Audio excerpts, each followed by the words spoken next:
Halo Agnes, selamat siang. Hai Ros, Yadi, selamat siang. Ya, siang ini kayaknya kita pengen membahas isu-isu kontemporer tentang hate speech dan hoax di media sosial gimana? Oh wow, cukup menarik.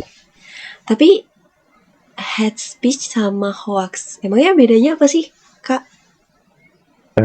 Menurut aku ya, opini aku, hate speech itu ujaran kebencian adalah konten yang mengandung penghinaan, ancaman, Mm-mm. atau hasutan berdasarkan sara, suku, Hmm, agama, ras, dan antar golongan. Contohnya kayak oke.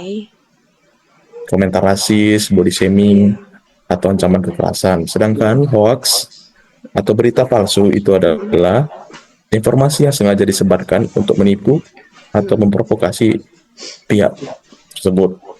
Contohnya kayak kabar bohong tentang politik dan lain-lain gitu. Hmm. Menurut kamu siapa sih pelaku dan korban utama dari hate speech dan hoax tersebut? Wah, pertanyaannya agak susah banget ya. Tapi berdasarkan pendapatku ya nih ya, Rosyadi. Menurutku kita tuh kebanyakan ya pelaku-pelakunya itu biasanya menggunakan fake account atau kayak akun-akun palsu gitu loh, biar nggak ketahuan nih jati dirinya. Atau mungkin biar lebih spesifik lagi, mungkin ada beberapa eh, orang atau ya kita bisa bilang Ya, buzzer juga kan. ya Jadi kayak buzzer. memang ada agenda-agenda tertentu yang memang dia tuh pingin lakukan untuk melakukan hate speech, karena kebanyakan kalau hate speech itu tuh kita nggak bisa tahu nih orang siapa, asal kadang Ya, bisa pakai udah pakai akun palsu, foto asal palsu. usulnya nggak tahu ya kan. Iya, bener. Tapi menurut kakak nih, biasanya nih korban hate speech atau hoax itu siapa sih di media sosial? Menurut kakak ya, paling umum itu siapa? Dari opini aku sih korbannya biasanya itu kayak kaum minoritas, Kaum minoritas. kaum minoritas kayak agama tertentu lah ya. Tapi Dan public juga figure gak sih, Kak? gimana? Public figure gak sih? Oh, public figure kayak Iya kan, politisi memang. lah, politisi ya, Iya. selebritis misalnya. Nah, dan masyarakat umum yang belum mengerti lah, bisa memilah Hmm. informasi-informasi tersebut. Karena biasanya masyarakat tersebut itu langsung menerima aja, nggak diolah dulu ya kan, Oh iya, karena langsung kan media sosial itu kayak nyata-nyata disebar-sebar. gitu sih, Kak. Nah, makanya Hmm. harus ada edukasi memilih berita gitu. Hmm, gitu ya. Nah, menurut kamu ini hate speech dan hoax itu kapan sih paling marak terjadinya?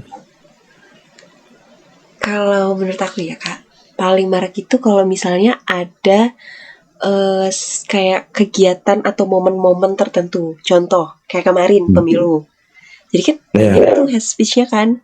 Atau mungkin ada isu-isu viral nih.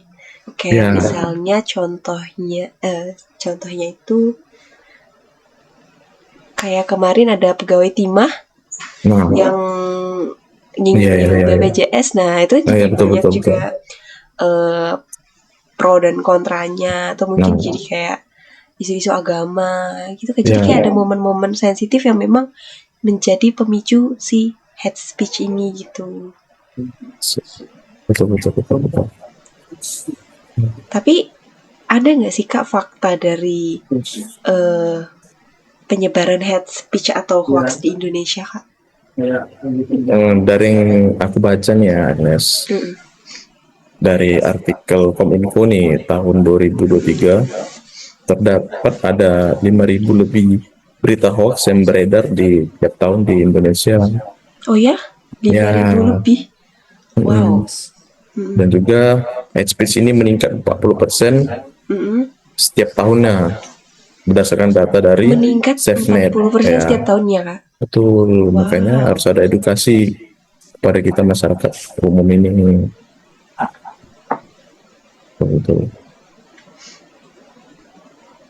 Nah, menurut Agnes ini, hate speech dan hoax ini di mana sih paling banyak tersebar ya?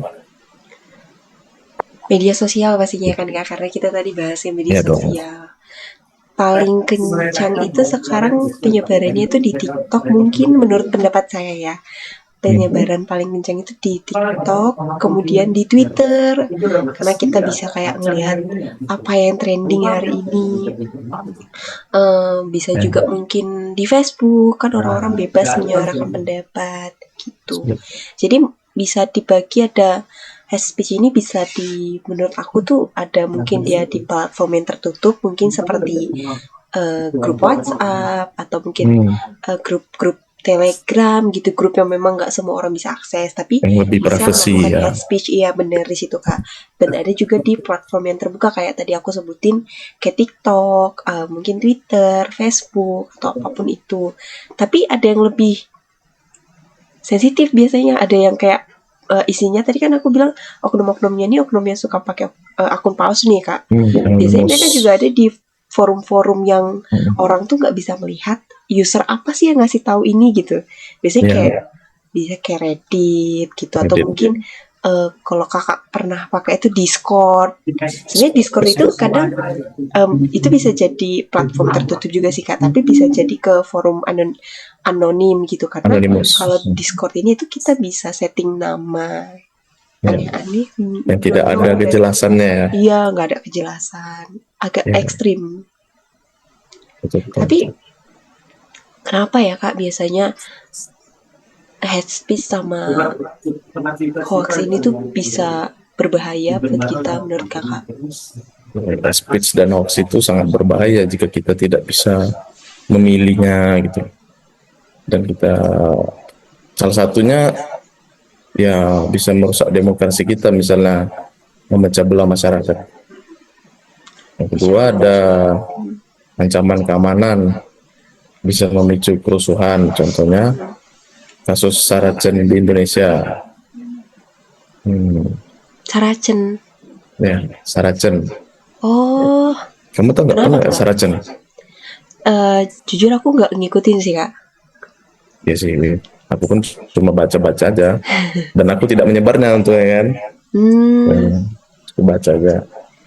Itu ada lagi kasus psikologis, misalnya korbannya itu mengalami depresi, bahkan bisa sampai bunuh diri.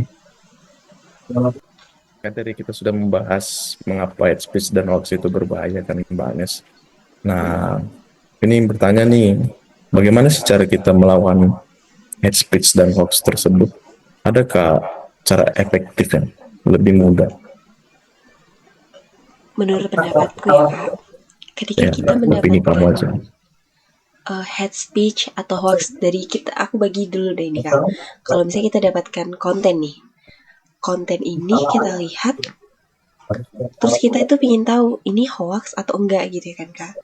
Nah kalau misalnya mau kita tahu nih, kita bisa cek sekarang itu ada yang bisa untuk mengecek konten-konten tertentu.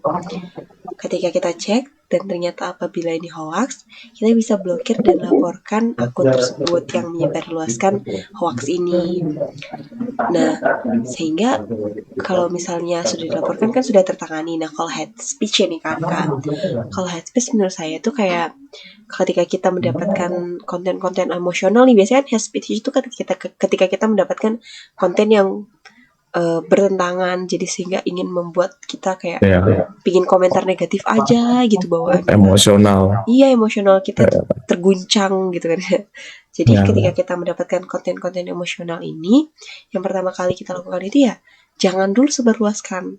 Kita itu sebagai pengguna, kita juga harus benar-benar bisa mengontrol diri kita dalam bersosial media. Nah, ketika kita mendapat ini, dan apabila ini apalagi sudah terbukti hoax, jangan sampai kita hate speech, cukup laporkan sama blokir seperti yang tadi. Kita juga bisa Kak untuk untuk tidak tertarik. Kalau sekarang itu sosial media itu canggih, jadi kita ketika konten itu muncul, kita bisa memilih untuk tidak tertarik terhadap konten yang disajikan, sehingga nanti tidak akan ada konten-konten yang seperti itu lagi Kak. Gitu. Terus kita sebagai yang bisa sharing, mungkin kita bisa melakukan edukasi sih Kak. Edukasi kecil seperti melawan hoax Sosialisasi atau lah. jangan atau jangan hate speech gitu sih Kak menurut saya. Mm-mm. Dan kita harus menegaskan Ya, ya. kembali bahwa hate speech dan hoax ini tuh ada peraturannya yang mengatur Kak. Jadi jangan Peraturan di mana tuh, Kak? sembarangan gitu, ada sanksi tegasnya di Undang-Undang Ada ITE peraturannya. gitu Kak. Kalau nggak salah itu di Undang-Undang pasal ITE. 28 tentang hoax dan hate speech. Wah, ternyata hoax dan hate speech ini sangat sensitif ya. Iya Kak. Bisa menyebabkan sanksi, merugikan diri sendiri juga. Merugikan orang lain, memecah belah persatuan. Mereka orang lain juga. Iya. Betul. Di media sosial itu bagaikan pedang bermata dua. Di balik manfaatnya ada ancaman-ancaman dari hate speech dan hoax yang bisa merusak masyarakat. Jadi kita harus berbijak nih dalam menggunakan platform digital, karena setiap apa yang kita lakukan dan setiap apa yang kita sebar itu mempunyai konsekuensinya. Benar Terima Kak. kasih untuk Mbak Agnes yang sudah membahas tentang isu kontemporer tentang hate speech dan hoax, dan senang bisa ngobrol dengan Anda. Semoga Baik, kita terima kasih Kak. bertemu di lain waktu. Baik, terima kasih Kak. Terima kasih. Bye-bye.